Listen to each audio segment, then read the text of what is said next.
శిలువరాయి మీద వేలాడబడి తన్ను తానుగా తగ్గించుకొని ఎంత అధికారం ఉన్నా ఎంత శక్తి ఉన్నా తన్ను తానుగా సమర్పించుకుని తన పరమతండ్రి అయిన దేవునికి విధేయుడై ప్రపంచానికి పునరుత్థానం ఉందని తెలియజెప్పిన ఏకైకమైన వాడు నజరేయుడైన యేసు. దేవునికి స్తోత్రం. ఆ యేసును కూర్చున్న కొన్ని మాటలు వింటే మన జీవానికి మన జీవితానికి ఆశీర్వాదం. దేవుని మాటలు వినాలంటే ఎంత కష్టంగా ఉంది. ఈ రోజున దేవుని మాటలు వినాలంటే ఎంతో భారంగా ఉంది. దేవుని మాటలు వినాలంటే సమయం లేదు మనకి. దేవుని మాటలు వినడానికి ఏదో ఒక ఆటంకాలు శోధనలు సంభవిస్తూనే ఉన్నాయి. దేవుడు అంటాడు, మీరందరూ నా ఆలయమై ఉన్నారన్నాడు. కానీ ఆలయం ఈ రోజున చెదిరిపోయింది. ఆలయం ఈ రోజున చెదిరిపోయింది. ఎక్కడెక్కడో ఉండిపోయిన ఆలయం మొక్కలైపోయింది. ఆలయం కానీ నా దేవుడు మాత్రం మొక్కలైపోయినా కానీ చెదిరిపోయినా కానీ మరి నా తప్పుకునే పరమ కుమారైన ఆ కుమారి చేతిలో మనం ఉంటే పగిలిపోయినా విడిపోయినా మరలా జిగురు వచ్చే వరకు మనల్ని నలిపి నలిపి నలిపి తనకి ఇష్టమైన పాత్రగా చేసుకుంటాడు. మా ప్రార్థన ఇదే, ప్రభు కష్టాల్లో ఉన్నామని, బాధలో ఉన్నామని, కరువులో ఉన్నామని, ఆహారం లేకుండా ఉన్నామని చింతించడం లేదయ్యా. నేను స్తుతిస్తే మా కడుపు నిండిపోతుంది, మిమ్మల్ని స్తుతిస్తే మా దాహం తీయకపోతుంది అని మీ మీద ఆధారపడినప్పుడు ఆహారాన్ని పంపించావు, దాహాన్ని పంపించావు. ఈ సేవకుని పోషించడానికి అనేక ప్రజలను దేవుడు ఎన్నుకొని ఏర్పరచుకున్నాడండి. ఆయనకి ఏమిచ్చి నా రుణాన్ని తీర్చగలంటే నేను ఒక్క మాటలో చెప్పగలను. నా జీవితమే ఆయనకి ఇచ్చిన, నా బ్రతుకు ఆయనకి ఇచ్చిన ఆయన రుణాన్ని తీర్చుకోలేదు. అంత గొప్ప ధన్యుడు అయిపోయారు. అలాంటి ప్రేమలో మీరు అందరూ ఉండాలి. అలాంటి ప్రేమలో మీరు అందరూ ఎదగండి. ప్రేమలు మనలో చల్లారిపోకూడదు. సహోదర ప్రేమలు మనం నిలువరముగా ఉండగలగాలి. ఆ ప్రేమలు చల్లారిపోతే కనుక సంఘంగా మనం కూడుకోలేము, సంఘంగా ఉంటుంది. అందుకని దేవుడు సంఘంతో ప్రాణం పెట్టినట్టుగా మరలా ప్రాణం పెట్టడానికి వాడుగా అనుకుంటున్నావేమో, ఎన్నిసార్లు తప్పు చేసినా క్షమించనుకుంటున్నాము, దేవుడు క్షమిస్తూ ఆశీర్వదిస్తూ తీస్తూనే ఉన్నాడు అనుకుంటున్నావు. కానీ ఒక్కసారి క్షమించబడిన తరువాత ఒక పర్యాయము మన జీవితాలు క్షమించబడిన తరువాత, ఒకసారి కడగబడిన తరువాత మరలా కడగబడవు, మరలా క్షమించబడవు. పాపి కొరకు రక్తం కాల్చిన దేవుడే స్వయంగా చెప్పిన మాటలు. ఒక పాపి రక్షించి పునరుత్థానం ఇవ్వడానికి పునరుత్థానం దేవుడు కలిగిన స్వచ్ఛమైన మాటలు. ఈరోజు ఇలాంటి శ్రేష్టమైన మాటలు వినడానికి దేవుడు ఎంతో కృప చూపించారు. దానికి చదువుకున్నాం చూడండి. అపోస్తలుడైన పౌలు రాసిన కొరింథీయులకు రాసిన మొదటి పత్రిక 2వ అధ్యాయము 1వ వచనం నుంచి 4 వచనాలను మనం ఈరోజు ధ్యానం చేద్దామండి. సహోదరులారా, నేను మీ యొద్దకు వచ్చినప్పుడు వాక్చాతుర్యముతో గాని జ్ఞానాతిశయముతో గాని దేవుని మర్మమును మీకు ప్రకటించుచు కాను, నేను యేసుక్రీస్తును అనగా సిలువ వేయబడిన యేసుక్రీస్తును తప్ప మరి దేనిని మీ మధ్య వెలుగుతుందని పొందిని. మరియు బలహీనతతోనూ భయముతోనూ ఎంతో వణకుతోనూ మీ యొద్ద ఉంటిని. దేవునికి స్తోత్రములు. హల్లెలూయా. అపోస్తలుడైన పౌలు కొరింథీ సంఘానికి ఒక సుపరిచితమైన లేఖను వారికి అందిస్తూ సహోదరులను ఆహ్వానిస్తూ ఆయన మీద ఉన్నటువంటి భారము, సువార్త గల భారాన్ని వివరిస్తూ సెలవిస్తున్న మాటలు. అందుకని కొరింథీయుల సంఘానికి అపోస్తలుడైన పౌలు ఎలాంటి వారంటే మాదిరి గల ప్రసంగికుడు. ఎలాంటి ప్రసంగికుడు అంటే మాదిరి ప్రసంగికుడు. నిజమండి, ఒక వ్యక్తి ప్రసంగం చేశారంటే మాదిరిగా సాక్ష్యం అతనిలో ఉండాలి. నా వెనుక ఉన్న పాపాలు నా ప్రసంగానికి మీరు ఉన్నప్పుడు, నా వెనుక ఉన్న అహంకారము, నా వెనుక ఉన్నటువంటి దేవునికి వ్యతిరేకమైనది నా వెనుక ఉన్నది మీకు కనబడితే నా మాటల ద్వారా ఎవరికి రక్షణ రాదు. అందుకని దేవుడు అంటాడు, అవన్నీ క్షమించబడ్డాయి. అవన్నీ మనం ఏమైనా క్షమించబడ్డాయి. మనం ఎవరు అంటే క్షమించబడిన వారు.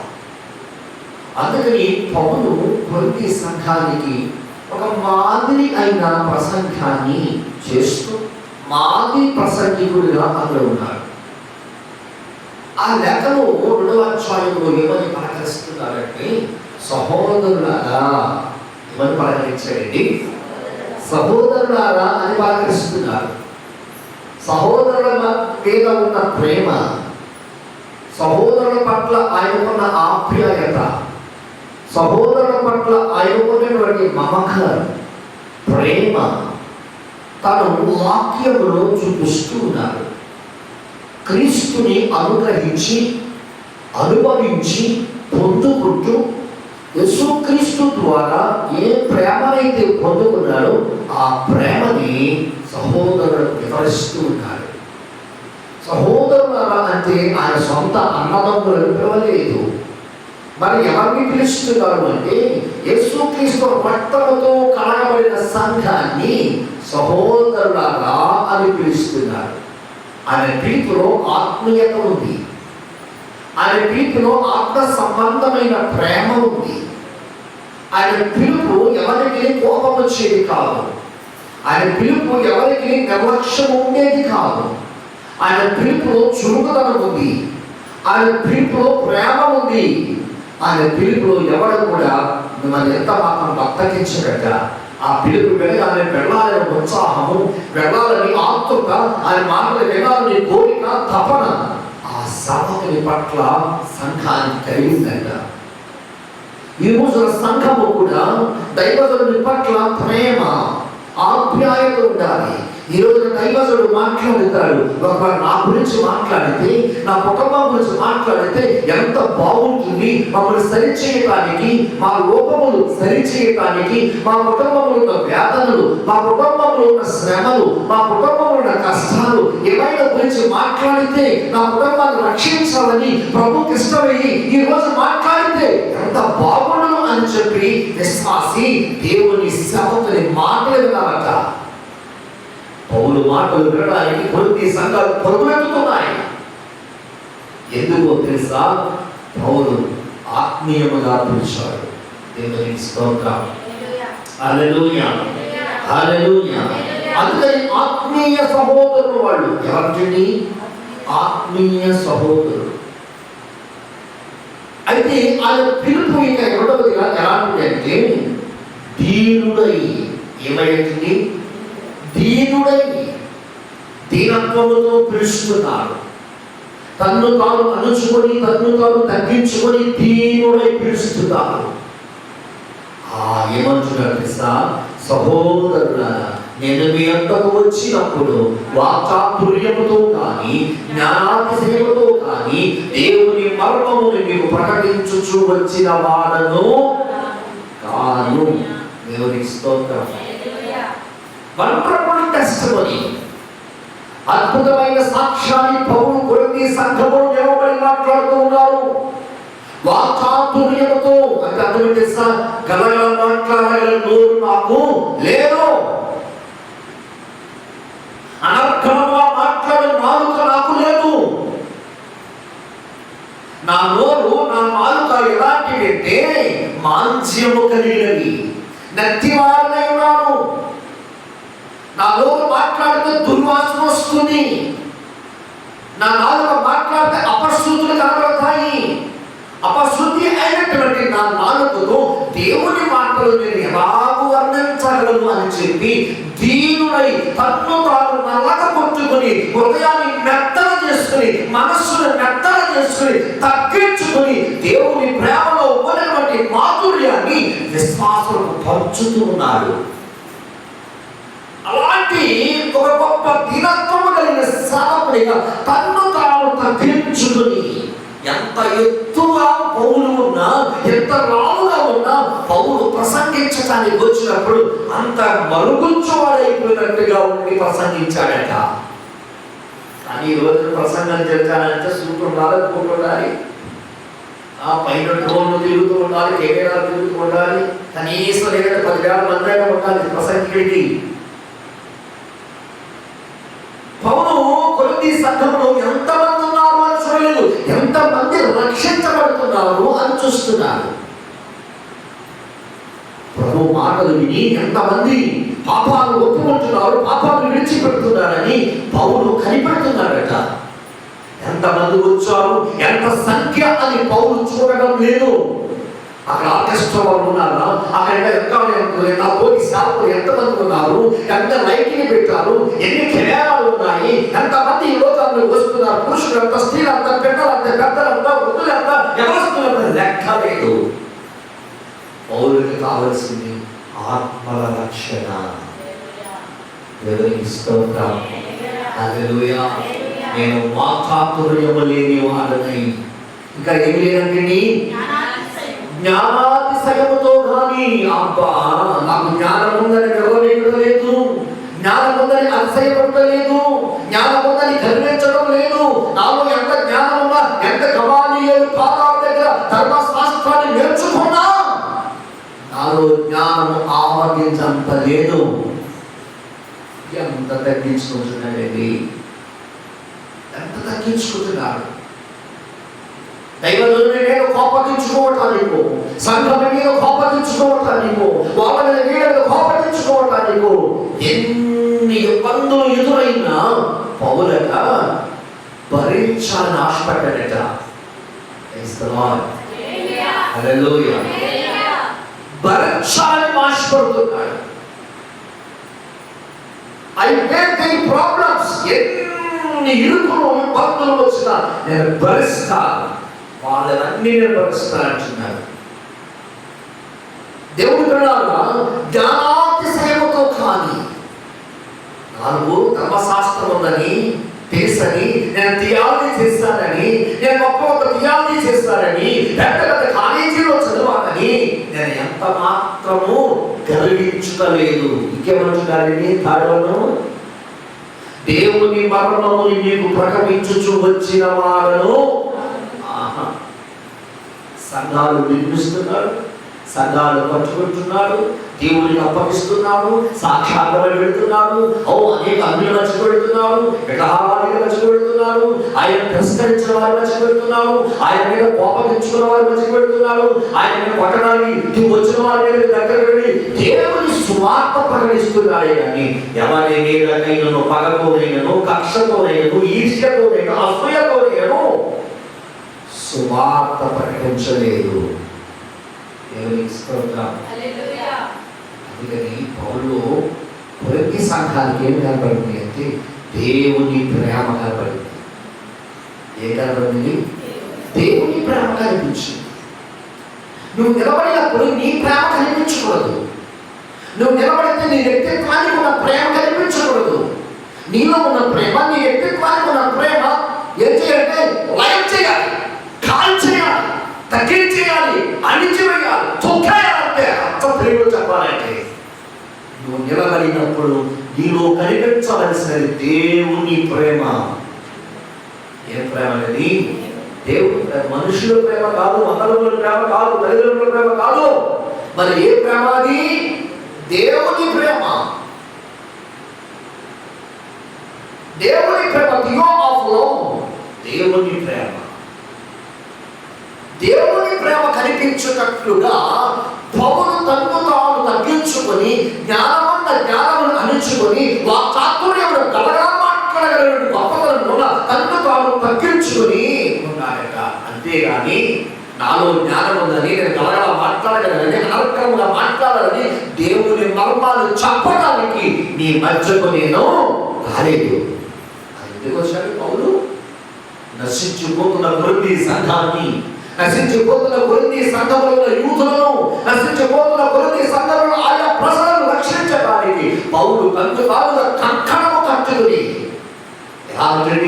తన్ను తానుగా బిగించుకొని, ఎలా బిగించుకున్నాడు తెలుసా?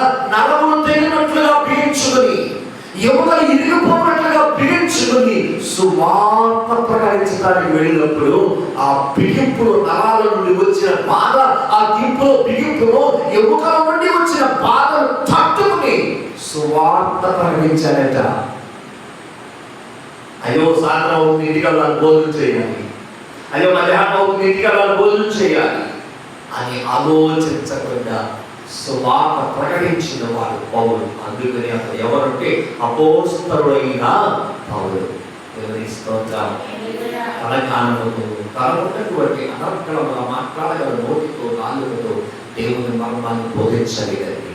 మరి ఏం చేస్తున్నాడు? 2వ వచనంలో, నేను యేసుక్రీస్తును అనగా, ఎంత బాగా పడిన అక్కడ, ఎంత బాగా వేసేయండి. నేను మళ్ళీ కామా యేసుక్రీస్తును కామా, వర్ణన ఎంత బాగుందో చూడండి.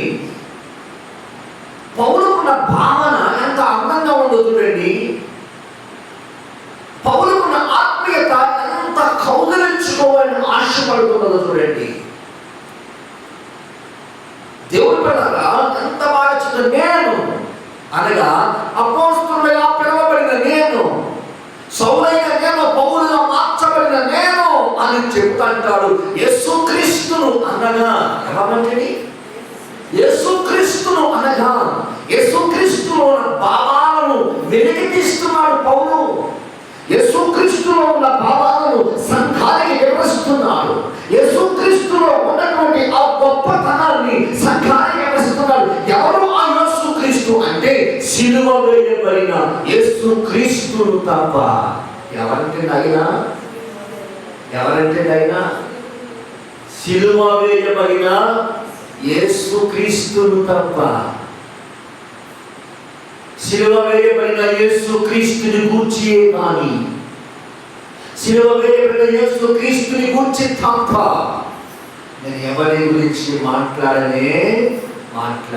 దేవుని స్తోత్రం. ఎవరి గురించి మాట్లాడను. చాలా మంది ప్రార్థన చేయండి అయ్యారు మాకు వరకు అని చెబుతూ ఏమంటారంటే శత్రువుల గురించి చెప్పుకుంటారండి. దేవుని స్తోత్రం. Do not talk about our enemies. మన శత్రువుల గురించి మాట్లాడకూడదండి. మరి ఏం చేయాలి? నువ్వు యేసుక్రీస్తుని గురించి తప్ప దేని గురించి నువ్వు మాట్లాడకూడదు. అయ్యా మాకు శత్రువులు ఉన్నారండి, ఎడతందండి, కొడతకు వస్తుందండి, ఆ చూస్తే చాలండి, అదేంటే చాలండి, ఇంకేంటే చాలండి. అస్సలు మనకి నీ చేతనైతే నీ వ్యక్తిగత ప్రార్థనలో వాటి గురించి ప్రార్థన చేయి. ఈ రోజు రేపు నాకు ఎల్లుండా ఈ నెలకు వచ్చి కదా, ఈ సంవత్సరం వచ్చే సంవత్సరమైనా దేవుడు వారితో నీకు సహాసాన్ని ఏర్పరుస్తాడు. నన్ను కనిపెడుతున్నారు. యేసుక్రీస్తుని కూర్చినటువంటి సువార్తన తప్ప మరి దేనినైనా మీ మధ్య ఎదుగుతుందని నిశ్చయించుకున్నాను. దేవునికి స్తోత్రం. పౌలుకున్న సాక్ష్యంతో బాగా చూపేసా ఒకే రక్షకుడు. ఎంతమంది రక్షకుడు అండి? ఒకే ఒక రక్షకుడు. 3 పదములు చూడండి ఏమంటున్నారంట. ఎవరైనా ఈ పురాతన బంగారమును వెండి కలగలవాడు కమ్మ కట్టి కొయ్యకాలు మొదలైన వాటితో కట్టిన ఎడల. ఎంత బాగా చెప్పారండి. ఒకే రక్షకుడు, ఒకే పునాది. 2 పునాదులు లేవు, 2 రక్షకుడు లేవు. యేసుక్రీస్తే రక్షకుడు, యేసుక్రీస్తే పునాది. దేవుడు ప్రకారం గ్రహిస్తున్నారా మీరు? సిలువను కూర్చిన ప్రబోధాన్ని అపోస్తలుడైన పౌలు చక్కగా వర్ణిస్తున్నాడు.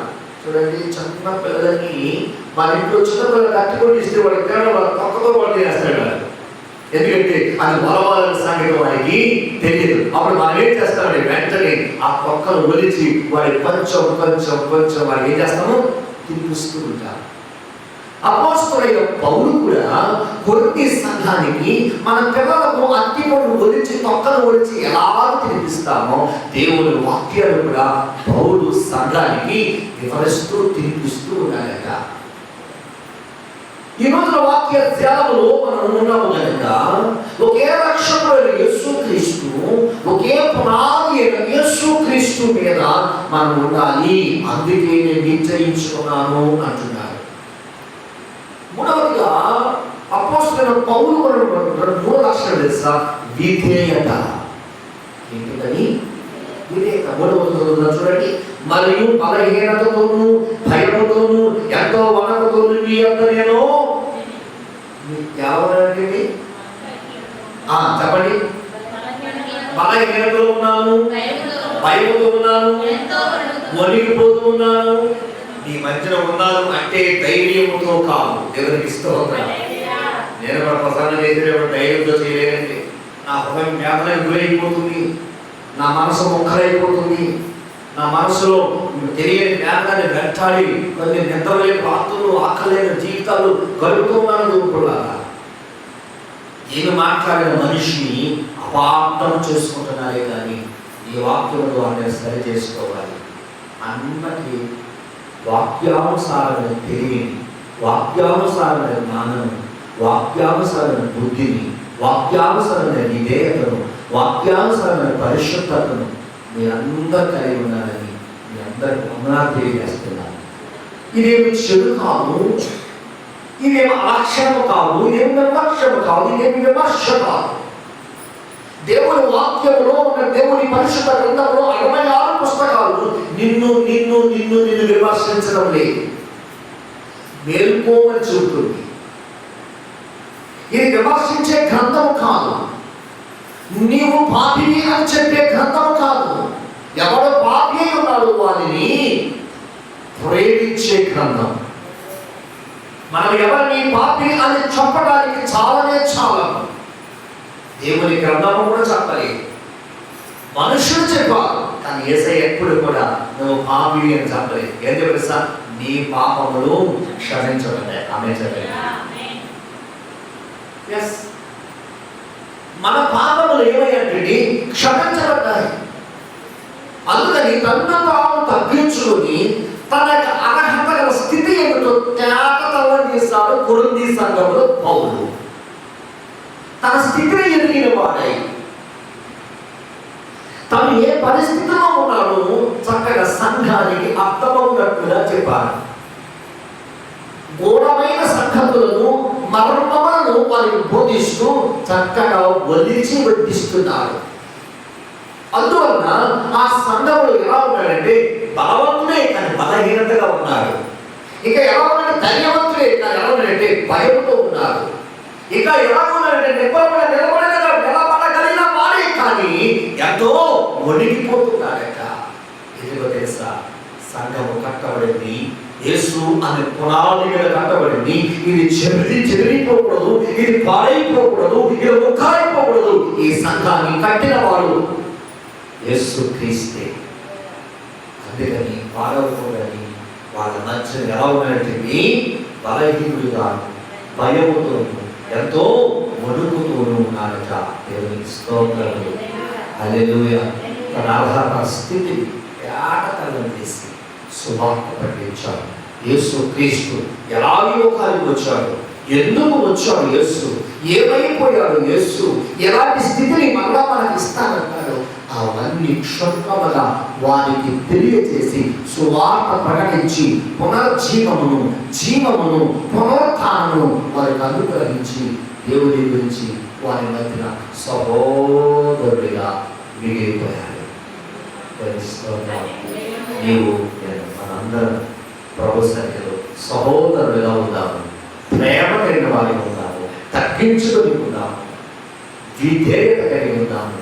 ప్రభువుని బట్టి మన ఎల్లప్పుడూ జీవితం దేవుడు మేము బహుగా దిగించుగాక. ఆమె ప్రార్థించుకుందాము. తలవంచండి. కృపగల తండ్రి, సర్వోన్నతుడా మీకు వందనాలు చెల్లిస్తున్నాము. మాతో మీరు మాట్లాడారు. పౌలు తనను తాను తన జీవితంలో సంపాదించిన అతడు బలవంతుడైన, ధైర్యవంతుడైన, చక్కగా నిలబడగలిగిన వాడైన, జ్ఞానము కలిగిన వాడైన, వాక్చాతుర్యము కలిగిన వాడైన తనను తాను తగ్గించుకొని క్రీస్తు యేసునందరి భయముతో, విధేయతతో సువార్త ప్రకటించాడు. ఈరోజు మేము కూడా అట్టి సాక్ష్యం కలిగి జీవించడానికి కృప చూపండి తండ్రి. ఆ ప్రపంచానికి నీ సంఘానికి పట్టి పీడిస్తున్న కరోనా గురించి ప్రార్థిస్తున్నాను. దానికి కావాల్సిన వ్యాక్సిన్స్ ఎన్నో దేశాలు ఎదురు చూస్తున్నాయి, కనిపడుతున్నాయి తండ్రి. వారికి నీ జ్ఞానము, నీ శక్తిని, నీ బలము ఇచ్చి త్వరలో నీ రాబో దినాలు మందులు వ్యాక్సిన్స్ తయారవునట్లు యేసు నామమున ఆజ్ఞాపించండి. కార్యం చేయండి. క్వారంటైన్స్ లో, ఐసోలేషన్స్ లో ఉన్నటువంటి నన్న కరోనా బాధితులందరినీ యేసు నామములో స్వస్థత కలుగుగాక, యేసు నామములో విడుదల కలుగుగాక. మాకు పాపులుగా రక్షణగా ఉండండి, ధైర్యమును అనుగ్రహించండి. రేపటి దినాన్ని అందరం కలుసుకుని స్మృతించగల ధన్యత మాకు అనుగ్రహించమని యేసు నామములో ప్రార్థిస్తున్నాము పరమ తండ్రి. తండ్రి దేవుని ప్రేమను, కుమారుడైన క్రీస్తు యేసు కృపయు, పరిశుద్ధాత్మ దేవుని అన్యోన్య సహవాసం అందరికీ తోడై ఉండును గాక. యేసునే చేయి, ప్రభు యేసు నామములో చేయి, ప్రభు యేసు సంపూర్ణ విజయం కలుగుగాక. అపవాదానికి అనంత నాశనము గాక. ఆమేన్, ఆమేన్, ఆమేన్. అందరికీ వందనాలు.